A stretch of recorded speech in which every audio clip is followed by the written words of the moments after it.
خپله د خپلې مسلې تپوس د یو عالم او مفتي نه کولی شي. یو زنانه په خپله د خپلې مسلې تپوس د یو عالم او مفتي نه کولی شي د حیا او د ادب په چوکاټ کې دننه.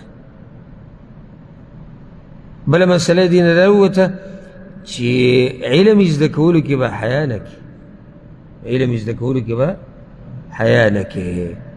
دغه شان د ادب دا مسله خو دې راووته چې له څومره ادبناکه او تپوس یې کوو، نو اول داسې خبره وکړه چې پیغمبر صلی الله علیه وسلم خفه نه شي.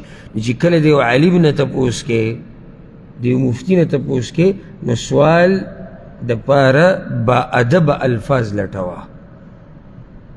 او زموږ خو دې کې ډېره تجربه د قسمه قسم خلک هم لیدلي دي. یو نیم به راشي داسې سوال به درنه وکړي چې ته به یې چې وخاندم که وژاړم.